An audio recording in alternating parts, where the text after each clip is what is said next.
This is going to be an overview of the EVA material for rubber boots. They're not really rubber because EVA is ethylene vinyl acetate, which is, most people think that their boots are rubber, but they're not. In the case for EVA, it's just a dense foam. For polyurethane, which I've gone over countless times in the redback videos, etc., from the midsoles, that's also just a dense foam. So a lot of people are buying boots now, rubber boots, and they're not actually rubber. The most common I see are like, if you spend about 20 bucks, you're going to buy a pair of Dunlops, which is PVC material, and those are usually the cheapest and crack pretty easy. Polyurethane, you would see something in like the Dunlop Purifort. Other companies will also have it, like CEVA uses polyurethane. There's another one that's like Nokia. I think it's Nokian. It's also a Finnish company. But I'm not going to go over those in this video. In this case, we're going to go over EVA. I'll probably start though by comparing EVA and polyurethane. Typically, you'll see polyurethane used as a midsole, which is sort of the layer between the outsole. Like that would be like kind of the midsole. But in this case, these polyurethane, or these EVA boots are just, for the most part, one piece. So like if you look at running shoes, they might have a very thin layer at the bottom that would be the sole. And then the midsole there would be the EVA material. That would be more of like your Nikes, type of running shoes, Adidas, etc. Whereas if you look at more hiking boots, something like Loa's, Meindl's, those you typically use polyurethane. Typically, the common saying I've read is that EVA, the foam, tends to compress after about 500-ish miles, maybe more, maybe less. In these cases, I would say it's probably less of an issue since it's a one-piece design. And I'll go into it more. There's ways to customize them. But one of the cons with polyurethane, as I've gone over, is it has the issue with hydrolysis, which I don't think works very well with a rain boot. Because a lot of people, they'll only use their rain boots for about 3 to 6 months out of the year. And then they'll leave them in storage. And what happens with hydrolysis is it breaks down. Generally, the water accumulates in the foam and then breaks it down. But when you're using them regularly and walking in them, it sort of expunges the water and prevents them from breaking down. As far as I've seen, EVA does not have this issue. At least I have not experienced it.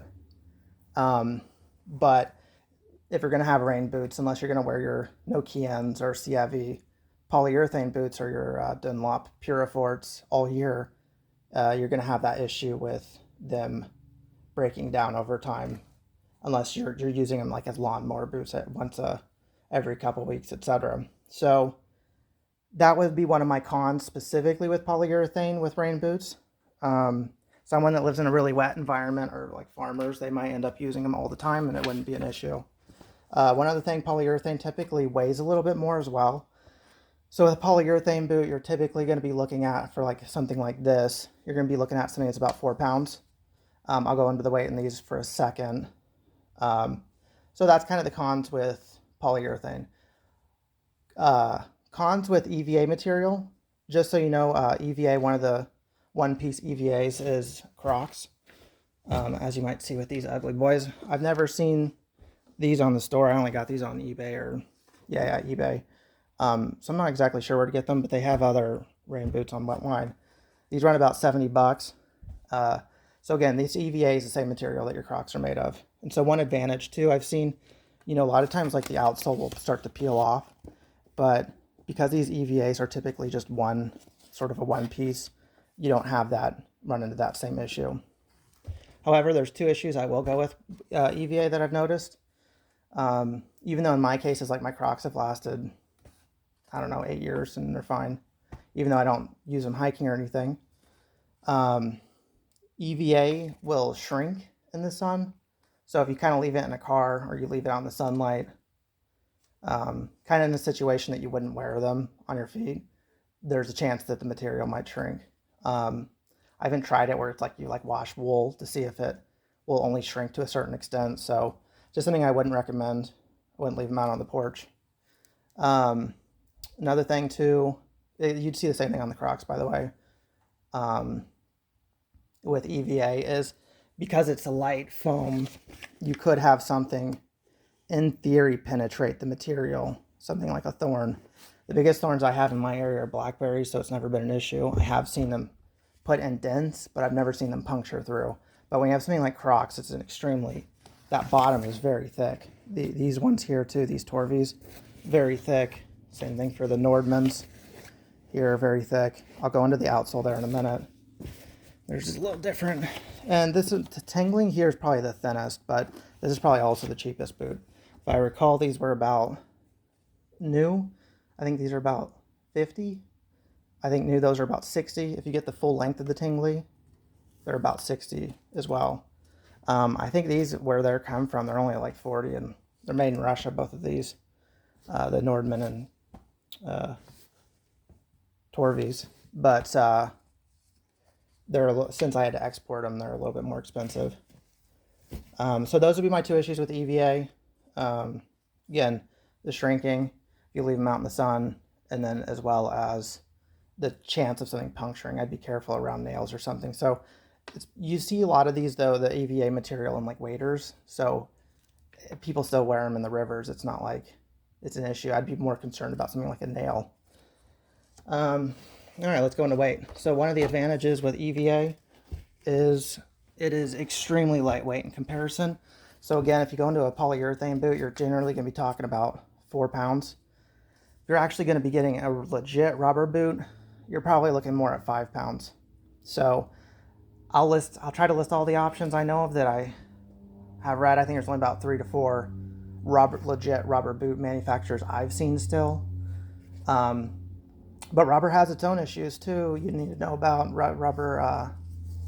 Can't handle certain like oils or animal urine. Well, any urine will degrade the material. It's something that you do need to wash off, so it does require a certain level of maintenance. Another con with the rubber is its weight, about 5 pounds. But with rubber, you can actually repair it, so there's a pro to that as well. Legit rubber is a lot more expensive as well. But so again, 5 pounds for rubber, about 4 pounds for polyurethane. With the EVA, you're typically looking at something that's about 2 pounds, 2 to 3 pounds, I would say. So this one's a pound 7 ounces. These Nordmans, this is with the liner though, and those ones. They both come with similar liners. Unfortunately, I've changed this one out to something else, but I'll go into that in a minute. This one's 1 pound 5 ounces. So again, that's 2 pounds 10 ounces for both of them. With the Crocs, we got 11 ounces. So 22 ounces combined. And with the Tingleys, we got 9 ounces. So I'll do this in the non-freedom system here. We'll do it in grams. Okay, so 676 grams. This one's going to be a little lighter because the liner I've used on this is a little different. 609 grams. 313 grams. And 268 grams. So, the EVA material is very light. That's one pro. Another pro I've found about EVA is when you're in the cold specifically, radiation will affect the material quite a bit. So when you have an outsole that's made of legit rubber, for example, I mean, even a lot of plastics, it's that cold will get to your outsole. And it doesn't matter how much insulation you have, you would need quite a lot to prevent it from basically making this frozen solid and radiating that to your foot. With EVA, it's kind of like wool. I don't know what the right word is. I guess insulating. The word I think of is heat retardant, but I don't think that's the right word because it's not. But just because it's cold outside doesn't mean that that coldness reflects to the EVA material. So probably one reason why these are frequently used in gaiters, or not gaiters, waders. So that's another advantage I have with EVA, light, as well as the insulative value. So I don't really know a lot of other materials I could think of. I mean, even something like leather, etc., will still radiate the cold from the outside to the inside. You can get around that with stuff like you know, like a boot sock or something like that, but or an insole, like a wool insole, but it only still will do so much. This does fairly well for what it is. So, excuse me, for cold, this does very well. One other con I guess I forgot about was that there's a lot of polyurethane boots that have like a neoprene upper. So like just above the ankle there, it's all neoprene. But in my experience, something like blackberries will just shred right through that material. So you'd have to wear your pants over the boot, which doesn't work very well. You know, unless you got boot cut pants or something like that, or you're wearing gaiters. But at that point, why even wear long boots? You know, I guess you're wearing them for the neoprene's insulative value. But all right, I guess we'll go more into the individual materials here. So again, this one is the Torvi. This one comes from Russia. I had to, God, how in the hell did I get this one? I had to like talk to an eBay salesman because right now it's hard to get stuff from Russia. So this one was a bear to get, I'm going to be honest, but it's probably the most useful just subjectively. So it's got like a push thing here that you can push that in and tighten it so it tightens up around the top part of your calf there. Keep something like snow from getting in. I wouldn't say it does too well with rain, but if you're wearing the appropriate upper level rain gear, it typically doesn't just slide in down your knees, but that's very useful. One thing both of them have is they use like, I think it's called the material is a TPE is what they call it. So they, even though, one of the pros I said was a one-piece material, this does have an insert here. I have seen ones where they put that entire material on the outsole, but I would say that, to be honest, that's probably more likely to peel off than something like this that's kind of inset into there. So that's kind of my preferred, even though in theory, yeah, you could have a nail that punctures that middle part, even though it's very thick there. Very dense. So, I mean, to be honest, these kind of look like space boots when you're wearing them. So they are not very ergonomic, I suppose is the right word. But this is a much more dense material than the EVA, so it does offset some of the problems I have with EVA. The insole, or not the insole, the liner, both of them kind of came with the same one. Like I said, I don't have the other one on hand for the green boots, but it's basically just a polyester material, plastic. It's not my favorite, but I will say one thing with EVA. I mean, you're going to have it with all of your Wellington type boots. They don't breathe at all, so a lot of times if you're going to wear them all day, they're going to become sweat buckets. And so you might want to get 2 of these and just change them out. And so that's kind of one way to offset one of the issues with the rubber boots, is that, you know, you're going to sweat. You need something that's going to collect it. You might have a time in the day where you just change your socks, you change the liner. But to be honest, you know, compared to a leather boot that might get totally saturated in water and soaked, you could basically just take a paper towel in there and wipe the whole thing dry, change out the liner, and you got a dry pair of boots. And you don't have to worry about them overnight, you know, still being wet in the morning. So, well, like I said, the Nordman's very similar. These ones, fortunately, they're a lot easier to get. There's a fishing site in the U.S. that, unfortunately, I don't remember it, but I'll put it in the description. So they do have this model here. I think they have a few others from Nordman, but to be honest, it's still got that TPE underbelly there and the outsole. You can see there's a little bit of difference. To be honest, I haven't noticed too much difference with traction between these. In general, with a Wellington, you're not going to be going much uphill, downhill anyways. You're going to be sliding. So, yeah, very similar. It's still got that toggle there so that you can cinch it up. I'll go into a little bit more comparison here. Fuck it, I'll just do it now. Pardon my French. So, to be honest, I prefer the Nordman's just a hair. Just because I kind of like the wider toe box. As for sizing, I went up a size on both of these. I read online that they're both a little bit small. It would have been a better fit if I had gone my size. I'm 43 European. These are both 44. but my toes would have been squished, which is kind of pointless outside because it cuts off circulation to that front area. So as you can see, the space boots on the left are a little bit more bulbous than the ones on the right, but I think the fit is just a hair better on the Nordmans. So as for the custom, not custom, but the one I'm using right now on the Nordmans just to try out is I've got a pair of CIV boot liners. They didn't cost much at all. I think they're like 80/20 wool. And then I was just running them with some Mindel cork insoles. These are probably the best cork ones I've used so far. I just bought a size up. It's 44. And then just cut off the edge there. But what I like with Wellington boots is there's a little bit more of a lift in that heel part, which basically pushes the back of my foot up just a little bit so that it can kind of cinch down a little bit more here, since you don't have any lacing, you don't have any other fancy stuff holding the boots in. So I typically like to add an insole that has a little bit lift in the heel, just because it helps lock it in just a little bit better. Just for the record too, both of these don't really have any ankle support. I think that's one con you would see with sort of a Wellington pair of boots is like they feel a little bit clumsy. So you kind of have to adapt your foot to using it, especially when you're doing something like side hilling or anything with hills, anything steep. You just have to adjust with it.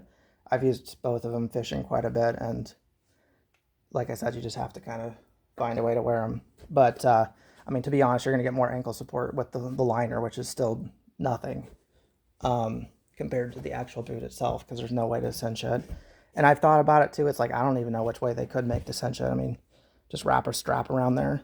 But the truth is, when you're buying a cheap product, you know, the more crap that they're going to add into the design means the translation is the more failure you're going to have with the workers. So unless you're going to pay a premium, I don't know, you know. So by the way, this is just like a nylon that's around there. So these Tingleys, they have a larger size, and then they are like a larger height, and they got the smaller height here too. This one has an insole. It's glued in there. Just feels like a little EVA strip. I've thought about trying to just take it out and then put in my own insole. Because that's one thing you're not going to get with the Crocs. Because the Crocs has sort of, if you've worn Crocs, has like a preset definition of what your foot shape should be. So Crocs don't really work with an insole. So if you are going to try and do what I was talking about with an insole, you might go with the Tingley instead. And again, Tingley has the taller height. Crocs, that's the only thing they got, is that short height. But one example you can see where these materials don't breathe very well is where there's all those silly false holes there. Crocs usually have them because the EVA material doesn't breathe, just so you have an example there. But to be honest, if you don't want to do any labor of changing out the insole, just go with the Crocs. You'll just have that issue I talked about where if you're wearing it for more than a few hours, you're going to have the water or sweat buildup on the inside of the Crocs. And you're basically going to have to change your socks and you have to wipe them down. Whereas something like this, you could put like a wool insole and it might help with the fit a little bit, because again, you still have that. Your heel is going to slide up and down here each step you take because it's not locked in there. So just sort of a different use. And then as for the Crocs, again, they have ones on the website. I don't know where the hell these were. I just got them off eBay on cheap. But you've seen the inside of Crocs probably. It does have a heel lift here. It's pretty dense compared to the others. These ones are pretty flat. These ones don't have much heel lift either, but these ones have a pretty solid amount. If you've worn Crocs, they're very dense. I mean, it's even hard to sort of squeeze that material. But really not too much different than the Tingley and the Crocs. The Crocs are definitely a denser material, I would say, compared to the Tingley. I have thought about trying to get like a liner to use with the Tingley. It might work with these, But to be honest, if you're using something like this material here, I don't think it would work very well. Basically, if you bought a Tingley's, you upsized, which I did on these, and then you added sort of a liner to them. But I don't think it would work that well because, again, I upsized one on these. I would say the ergonomics, like the toe box width, basically, to me is about a 3 out of 5, which is good, but it's not great. Like, if I added too much more bulk, it would be uncomfortable for my toes, and for the most part, I need something warm when I'm wearing these type of boots. These to me are both a 3 in terms of the toe box width. It's still mediocre, your foot sliding around when you're wearing them. The Crocs are probably the only one with a solid toe box width. And compared to these, which I sized up one, sized up one, sized up one, which again is your own trade-off. If I did these again without changing out the insole, I'd probably just get my size. And then for these, it just depends on what you want. Again, I don't like my toes getting scrunched up, so I would go up a size if I didn't give a shit. I'd probably just, you know, go with my actual size. These ones I actually did go one size down. And they still fit fine because I got that toe box width. So I think that pretty much covers everything. The material is not too much different. Again, the Crocs is probably the thickest. The Tingley is probably the thinnest. I went over sort of the ergonomics and the fit. It's going to be a loose pair of boots. If you haven't worn Wellingtons, don't expect a hiking boot when you're wearing a pair of Wellingtons. Again, I kind of sized up for those ones on the right just because of customizing the insole, the liner, etc., or just because of trying to fix a fit issue. Again, ankle support non-existent. The weight of them is, again, it's probably going to be the lightest pair of Wellington type boots you can get is the EVA material. Ease of putting on. The Crocs there, I can just slide my foot in. Tingley's there, I can just slide my foot in. So if I want to rate that out of 5, it's going to be a 5 out of 5 for both of them because it's about as easy as a pair of flip-flops. These ones here, you sometimes have to take out the liner, put your foot in the liner, and then slide your foot in. It does kind of help lock your foot in there, so 4 out of 5. I mean, still, it's not something you have to sit down for. I compared it to the other materials. Other companies that are offering EVA boots, again, I think the Nordmans and the Torvis are the best. With that being said, it cost like 80, 90, 100, I can't remember, to get those in. Nordmans were way easier, CFAs were not. I think when I talked to them, they talked about trying to get not CFA, I meant Torvi. They talked about trying to get the Torvis in, like in Estonia or something. But at this moment, I'd probably just go with the Nordmans if you're in the U.S. at least. There's if you're not a Russia supporter in any way and you won't buy their products, there is a Polish one called Lemigo. At least that's what it was called in like a Canadian store I was at. Lemigo. I think they have other names. Again, I'll put that in the description box if that's something that you're looking for. But again, the Russian ones are the only ones with the TPE inserts there that I've ever seen. So that's my recommendation. But the Lemigos get pretty close. And again, because they're such a big boot, you can kind of customize the liners in them. There is a Canadian company that makes these very thick wool felt liners. See, this one here is still pretty thin, the CFE one. It's definitely more flexible. It's kind of a mesh between a sock and a liner. The reason I like this one is because it's a woven. When you get the stretchy materials, like if you're wearing 2 pairs of socks, you might end up cutting off more circulation in your foot, and so your foot's actually going to be colder than if you were just wearing 1 pair of socks. A lot of people do that. They don't size up properly. They wear 2 pairs of socks. They end up wearing their leather hiking boots, and then they cut off the circulation, but when they tie them up. So just not something I would recommend unless you have done the appropriate measure. But yeah, I'll mention the Amazon company in the description. Not the Amazon, the Canadian one that has the thicker wool felt liner. There's probably others as well, but to be honest, this one works pretty well. With polyesters, I typically overheat, which I don't have such a problem with on my extremities, like my hands and feet, because they typically get the coldest or farthest away from my heart. But